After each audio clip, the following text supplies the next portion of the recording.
Hello friends, I am Vinay. Welcome to Vedic study academy. मैं आप सभी के सामने भारतीय राज्य व्यवस्था के 10 एमसीक्यूज यानी 10 क्वेश्चन एंड आंसर लेके आया हूं।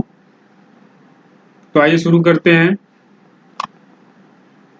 पहला क्वेश्चन, निम्नलिखित में से किस अधिनियम में कलकत्ता में सर्वोच्च न्यायालय की स्थापना का प्रावधान किया गया था?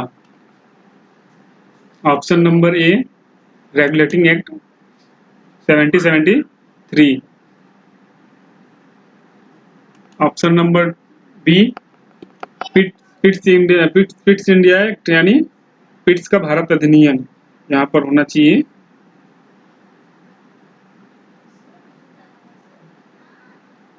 पिट्स का भारत अधिनियम यानी Pitt's India act. Option number C, charter act 1813। Option number D, charter act 1833। कुछ त्रुटियां हैं, इनको इग्नोर कीजिएगा।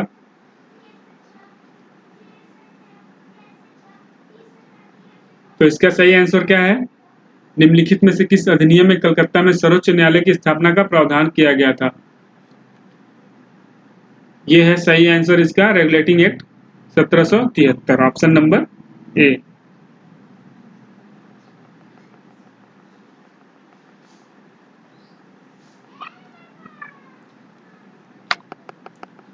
देखिए क्लियरिफिकेशन है, यानी इसका सही विश्लेषण। 1773 का रेगुलेटिंग एक्ट कलकत्ता में 1774 में उच्चतम न्यायालय की स्थापना की गई। इसके एक मुख्य न्यायाधीश और 3 अन्य न्यायाधीश। मुख्य न्यायाधीश थे सर एलिजियस इम्पे और अन्य न्यायाधीश जो थे वो चैम्बर्स, लेमेस्टर एंड हाइड। इसमें जो रेगुलेटिंग एक्ट था वो 1773 का था, लेकिन स्थापना हुई 1 साल बाद 1774 में।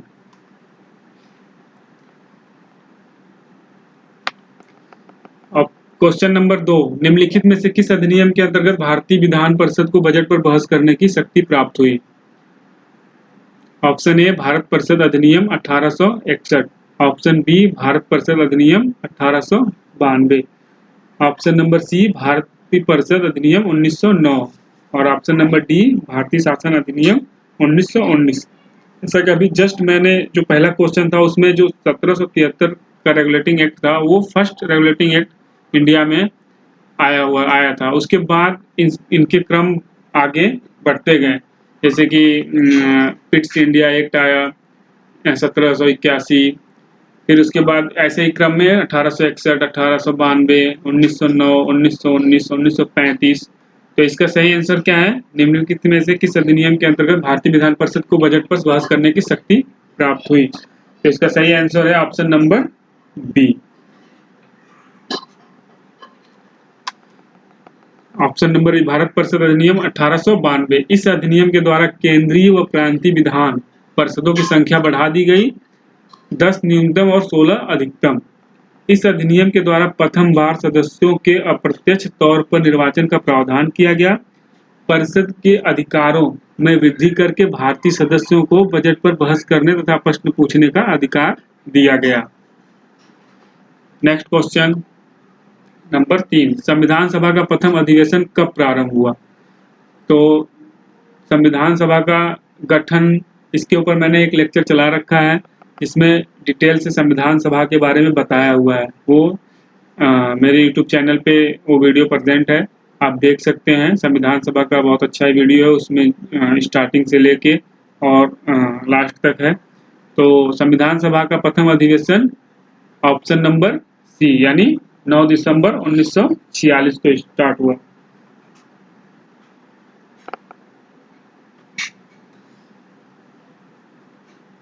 नेक्स्ट क्वेश्चन, मैंने सभी क्वेश्चनों के आंसर के तौर पे उनके जो क्लियरिफिकेशन है वो डाल रखे हैं कि थोड़ा सा और डिटेल में पढ़ सकें। जैसे कि भारतीय संविधान निर्माण है तो संविधान सभा की पहली बैठक 9 दिसंबर 1946 को हुई। आपको ये भी पता होना चाहिए कि इसके अध्यक्ष जो है अस्थायी अध्यक्ष डॉक्टर सत्यनारायण सिन्हा थे, वरिष्ठता के आधार पर इनको दिया गया था।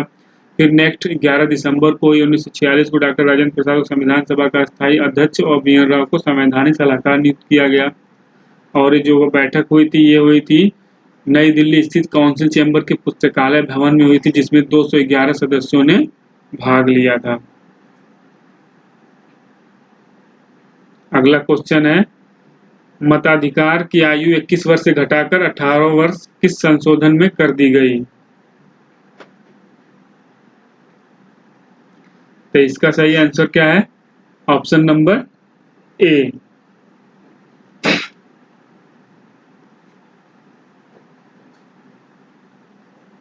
ऑप्शन नंबर इसका सही क्या है?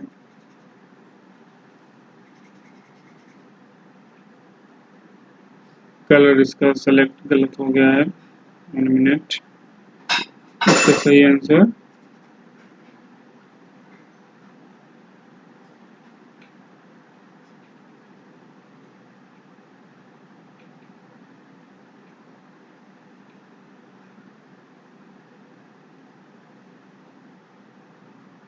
इसका सही आंसर ऑप्शन नंबर ए, यानी 61वां संशोधन।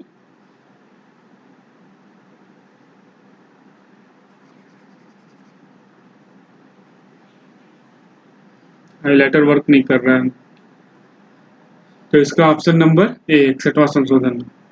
देखिए, the 61st amendment of the constitution of India officially known as the Constitution's 61st Amendment Act 1988 lowered the voting age of election to the Lok Sabha and to the legislative assemblies of states from 21 years to 18 years, यानी 21 वर्ष से घटाकर 18 वर्ष कर दिया गया।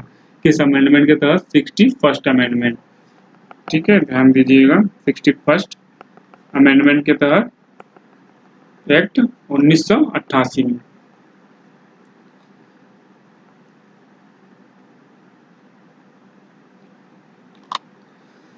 Question number 5, निम्न में से कौन सा मौलिक अधिकार नहीं है? आपको अपने मौलिक अधिकार तो पता होने ही चाहिए कि कितने अभी हमारे राइट नाउ यानी करंट में कितने मौलिक अधिकार है, और जब संविधान का निर्माण हुआ था उस टाइम कितने मौलिक अधिकार थे। तो जब संविधान का निर्माण हुआ था उस टाइम हमारे पास मौलिक अधिकार जो थे वो 7 प्रकार के थे। अभी कितने हैं? अभी 6 प्रकार के मौलिक अधिकार है। संपत्ति के अधिकार को हटा दिया गया है, यानी ऑप्शन नंबर डी को हटा दिया गया है। आइए डिटेल में बताते हैं आपको। जो मौलिक अधिकार हमारे हैं वो इस प्रकार है, भारत के नागरिकों को Bharat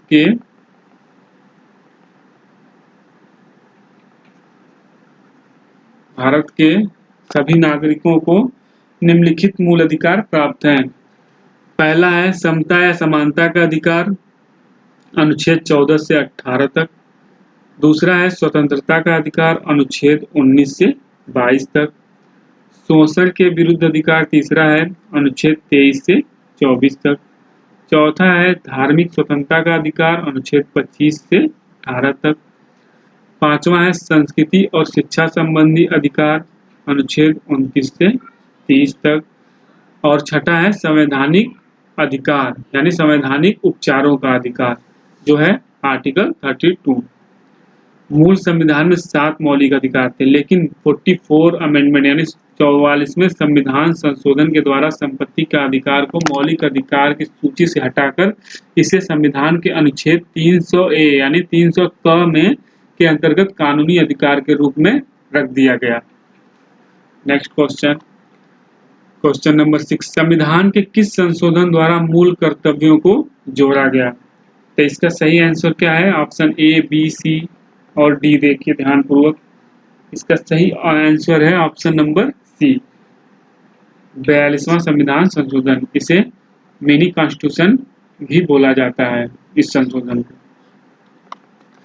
The fundamental duties of citizens were added to the Constitution by the 42nd Amendment in 1976 upon the recommendation of the Swan Singh Committee that was constituted by the government earlier that year। यानी जो amendment हुआ उससे पहले ही इस स्वर्ण सिंह समिति यानी स्वर्ण सिंह समिति का गठन हो गया था इससे रिलेटेड, और जो ये अमेंडमेंट हुआ ये 42nd अमेंडमेंट के थ्रू 1976 में हुआ और फंडामेंटल ड्यूटीज को ऐड किया गया। यानी अगर आप मूल अधिकार अपने अधिकारों की बात करते हैं तो कुछ आपके भी कर्तव्य होने चाहिए देश के प्रति, और जहाँ पे रह रहे हैं वहाँ के प्रति, मतलब जहाँ देश के ही प्रति मेनली रूप से, तो आपके कुछ कर्तव्य होने चाहिए। उन कर्तव्यों के बारे में अच्छे से है, जब हम मूल कर्तव्य पढ़ेंगे तो उसमें बताएंगे।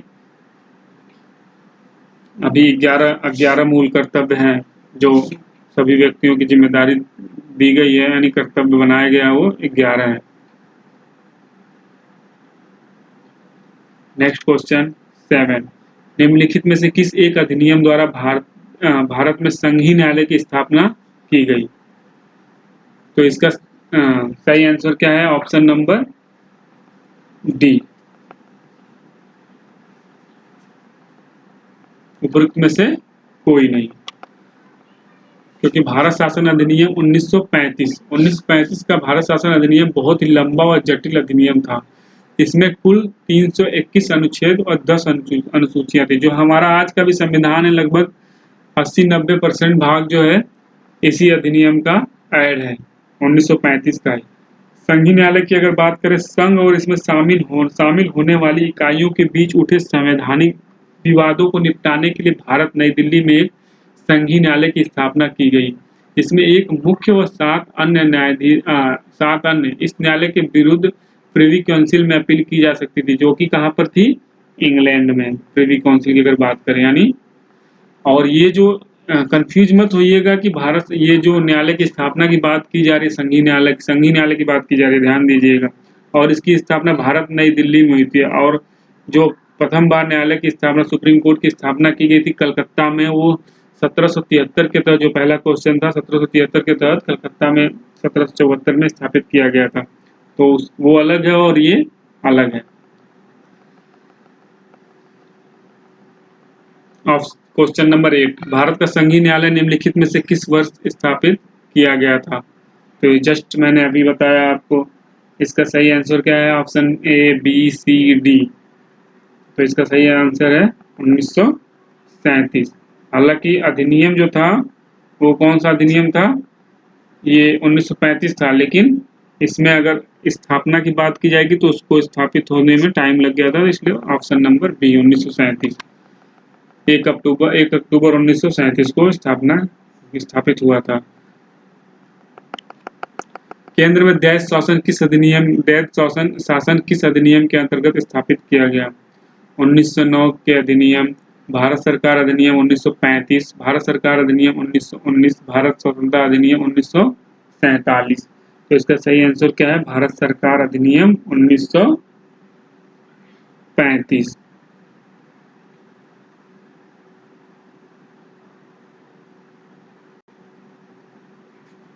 ऑप्शन नंबर सी।